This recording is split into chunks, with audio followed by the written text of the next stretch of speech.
abusu mi chona msanso emu akwa abaso nkoso emfa wo mre channel so abusu afo ha eda so aye be media je abusu be so wase ene da edikan wani twa channel so be so be subscribe e dia my notification bell so for podcast update abusu ma re so be share ma for pencil no be atie no anya bi atie me fasa akonya we so ensanso ema mo eye official pa na abusu afo eya de attorney general yes oba bonten e de some eye information bi e de abeche so leak some information bi enya asem kotoni na efa eye Ken Ofori Atta abusua ni extradition process na abusua sesie den na eyade a den na Ken Ofori Atta ye former finance minister den abusua waye amane boni echemu echese finance minister eye Ken Ofori Atta abusua chese wa haye eye lawyers makuma akwachese over 13 lawyers na abusua mo kira nye lawyer bi akeko eye experienced lawyers yes experienced lawyers na chese wa haye omo a enya asem kotona we na ma eye attorney general eye Dominic Ahini so de ba abonto che ne nsemu anya de omusuro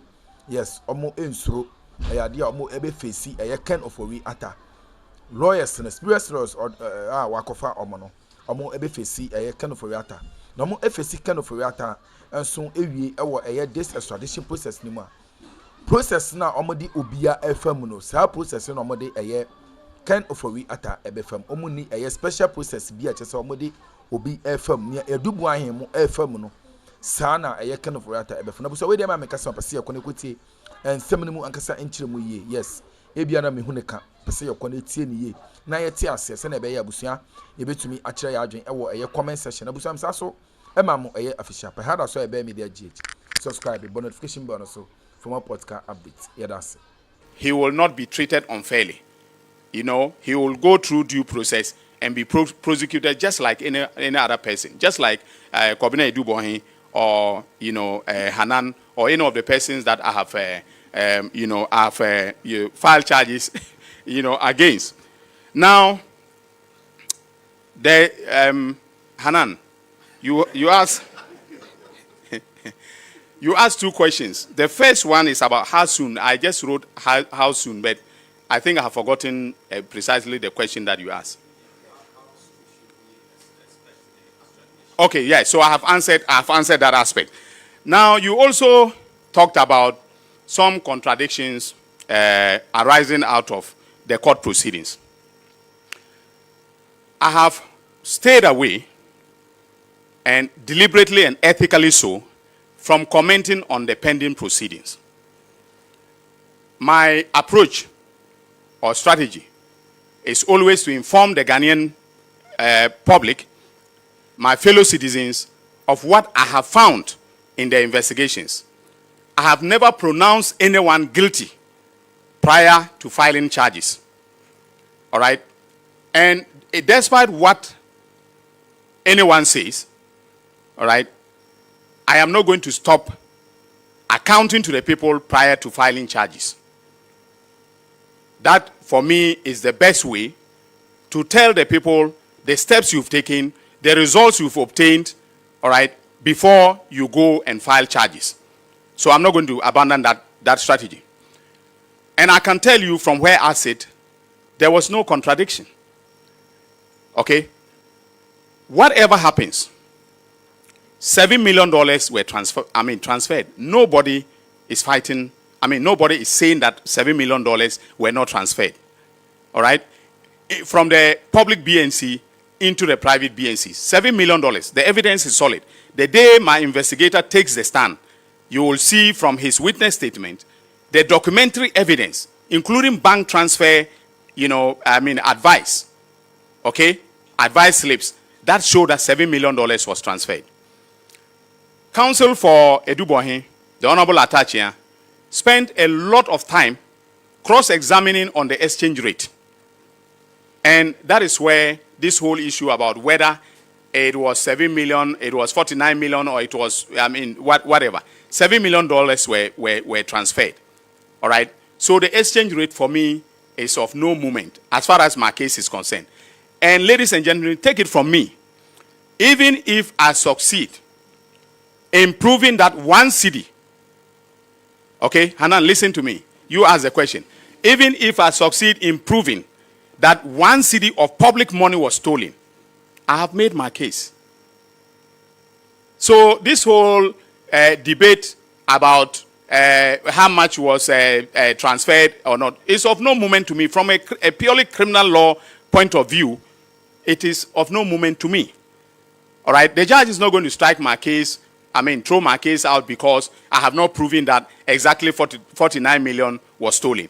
Once I can prove that even 1 cedi was stolen, all right, he's guilty of stealing. All right. And for those of you in the media, I keep saying that ask the critical questions. If you have the access to the witness statements which we have filed, all right, ask yourself, okay, in March 2020, 16 million Ghana cedis was put into fixed deposit accounts in Kobna Edubonhe's name. Was that public expenditure of the money? I leave that question to you because I know everyone is watching, including the judge. I'm not going to comment on the matter in an adverse way, but I just want to ask the critical questions because what the strategy that Kobna Edubonhe and his acolytes in the social media and mainstream media have engaged in is to continuously misreport. At some point in time, I thought of bringing applications for contempt because they are undermining the very administration of justice. Have you ever seen or heard my deputy, the Honorable Justice Srimsai, commenting on the case after court? I have given him strict instructions. We don't do that. All right? We are the leaders of the bar. We must go by the ethical traditions of the bar. You don't comment on a case in a manner that adversely, affects the case that is being made in court. But this is what they have been doing. So they get bloggers, they pay everyone to be saying things that are not. So for instance, if you say, the evidence is now coming out that Ghana must go bags of money were being transferred. It's normal at the national security. For God's sake, I didn't say if you look at my case. I never said that Kobna Edubonhe stole money in Ghana must go bags. Have I made that case?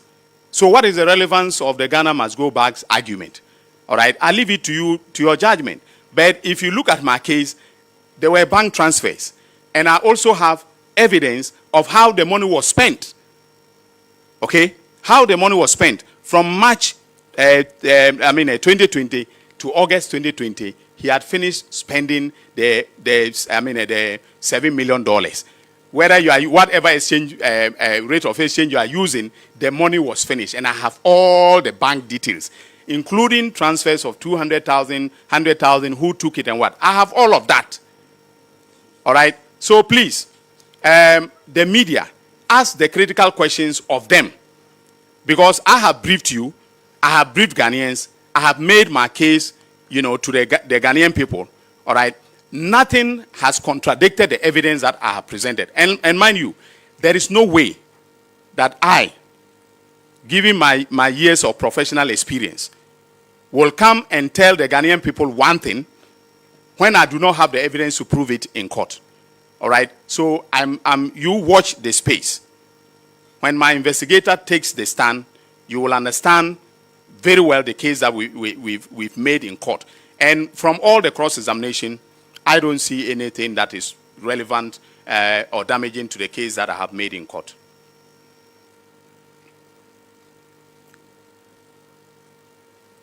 Are there any more questions? Okay. Yeah. Maxwell Ababa, Joy FM. Joy FM Joy News here. Thank you. Okay, so we've been talking about the extradition. We've been seeing a lot of extradition of our nationals to other countries to face justice. But we've also seen the repatriation of nationals from neighboring countries. Some of them engaged in cyber crime, some of them engaged in romance fraud and all of that. Sometime in April, the Interior Minister actually said that we are not interested in prosecuting those, our neighbors, who come in and then engage in cyber, crime and then romance fraud. I have this specific quote there. He said sometime in April 2025. Daily Graphic actually published that. I don't have my phone here. I would have pulled out the exact quote. So I want to find out from you, are we going to continue repatriating persons engaged in romance fraud? Those who come from neighboring countries, are we going to continue repatriating them, or we would prosecute them? I'm asking this because I think on Sunday, the Cybersecurity Authority made a major arrest somewhere around Kaswa. Are we going to prosecute those people, or repatriate them? Because it will be counterproductive if we repatriate them. Some of them will just jump on the next available bus and then come back to Ghana. My second question has to do with the Cybersecurity Amendment Bill 2025. I know your office contributes actually in the drafting of bills, and you have legal oversights in that area. Many have raised concerns that aspects of that bill criminalizes free speech. They say that it also duplicates functions that other state institutions are already providing. President Mahama, I remember the GJ Awards, stated that he's heard the concerns of civil society organizations, and something is going to be done about that particular bill. I want to find out from you, have these concerns reached your desk, and what changes are we likely to see to that bill? Thank you. All right. Thank you very much. So your first question relates to repatriation and prosecution. Well, I don't remember precisely what the Honorable Minister for the Interior said with respect to whether we will repatriate those who have engaged in romance scam, or will prosecute them here in Ghana. But granted that he said he will rather repatriate them to their countries of origin rather than prosecute them. All right. You always have a choice. And in the case of romance scam in particular, the victims may not be Ghanaians. All right. The crime would have taken place within the territory of Ghana. In other words, within the jurisdiction of Ghana, meaning that Ghana has, authority or the power to prosecute the persons involved in that crime. All right. But it is also the case that the country of the victims will also have the power to prosecute. All right. The choice that you have to make is whether you want to expend resources prosecuting them, or you want to repatriate them. And if you are repatriating them, you have to give reasons to the country. Say, let's say that they are Nigerians. We don't just repatriate by taking them to the Nigerian border and letting them, get off the plane or the bus, and that is the end of the story. Okay? We hand them over with documentation to the Nigerian authorities, and they can then decide that they are going to take action, to prosecute them. Okay? So when it comes to romance scam, it is a complex story. So, for instance, in the case of those that we are faced with now, with Abu Trika being the latest one, all right, most of the victims are Americans, all right. In his case, the story is that the romance scam led to elderly Americans losing as much as $8 million United States of American dollars, and that is why the extradition request was made. All right. Now, we didn't investigate the crime itself. Okay, we didn't know or had no basis to suspect that he was engaged in those criminal activities. Of course, sometimes if you take the lifestyle, you do a simple lifestyle audit, it can come up that this person must be getting illicit proceeds. That is why the person is living so, lavishly. All right, but that wasn't done. We didn't do the investigation. We didn't build a docket. So we cannot purport to just all of a sudden receive a docket from the United States of America requesting for extradition. Then we say, okay, you know what? We will retain the person here, take your evidence, and then go to court. In fact, the court will even fight us if we adopt that kind of approach. Okay, so it's a complex governmental decision to take. I know some of those people are fellow citizens who are engaged in the romance scam, and there is a school of thought that says that we should be lenient with them but all crime is crime, and we need to hold everyone accountable who has engaged in criminal, conduct. And this is the way to go. Now, with respect to the cybersecurity bill, I must say that, yes, my office is in charge of drafting, but we take instructions or drafting instructions from the ministries, departments, and agencies that want to change the status concerning or affecting their sectors or their agencies. All right? It is not every bill that I have the opportunity of reading from cover to cover before signing. If it is an amendment, I will read the proposed amendments and then authorize the Legislative Drafting Division to send it to Cabinet. Now, it is not, we can always advise an agency that a proposed amendment offends the Constitution. Say the human rights provisions of the Constitution in Chapter 5, including the right to freedom, of speech.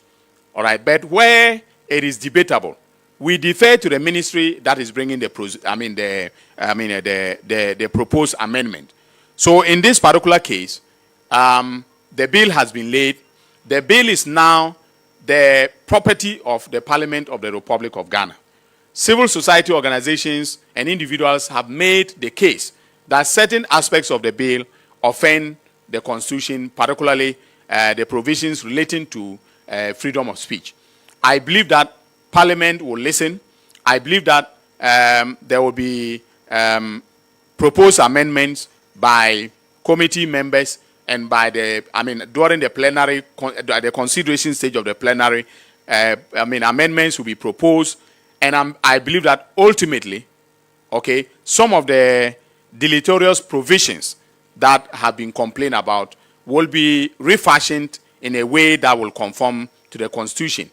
If I have the opportunity to re-examine the bill, and also even if it is passed, all right, I can tell the president not to sign it if I am convinced that the bill offends the Constitution and laws, existing laws of this country.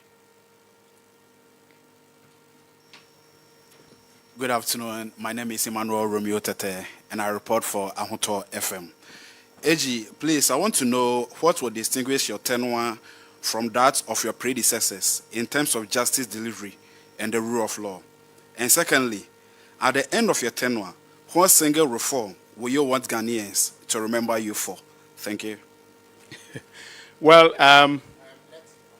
okay. A quick update. I wanted to find out if there is any update on ex-Maslock CEO, Sedinam Tamaklo, who was sentenced and is receiving treatment abroad. Anything we can get. Thank you. Okay. AG, I'm back again. Yes, AG, you are welcome. You responded, even though I don't have an opinion on it, but I think that I still disagree with you. But I'll move on to my next question, which still has to do with the Ken Ofori Atta issue. There's a whole issue surrounding the OSP handling the prosecution or the case involving the former finance minister. And some have argued that, including civil society, that this case be handled by your office. As you have submitted a formal extradition request to the U.S. authorities, is it the case that you will consider handling this case from the office of the special prosecutor? Thank you. Yes. Right. So the first twin questions related to my tenure as Attorney General. I think it's too early, for me to... I am consumed with work, consumed in making sure that the promises made by His Excellency John Dramani Mahama in our NDC manifesto, especially in relation to oral, all right, are carried out. I want the president to stand tall and be justified for what he said to Ghanaians to get elected. So I don't even think about what Ghanaians will say is my best legacy, right? I work and I want to leave the work to speak for itself. I do my best, and I leave the rest to God. So I'm not someone who is thinking about legacy. But if there's one thing that I individually championed, and which the party itself took up very strongly, and Mr. President took it up very strongly, is professional legal education reform. And I think I've had the occasion to tell the media that I drafted a bill in opposition, optimistically waiting for His Excellency to come to power for us to implement the reforms. I have laid a bill in Parliament.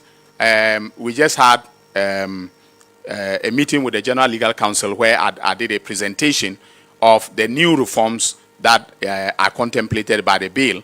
I think it is one thing that is going to transform professional legal education in Ghana. And if it is successful, maybe in future I will look back and say this was a good thing that I did. And Ghanaians will look back and say it was a good thing that I did. But other than that, I don't work and think about whether I'm going to. I just do my work as best as I can and ethically as possible. And then I leave the rest to be judged by the people of this country. Now, the other thing is about, the other question relates to the Maslock CU, the former Maslock CU. I had to answer questions in Parliament in relation to her, and that is in relation to her extradition. And I did indicate to Parliament that in July of 2024, the formal request for her extradition was put in by my predecessor, right? In other words, it was put in by my office. Now, the American authorities have, worked on it. Okay, they've worked on the extradition. I'm not so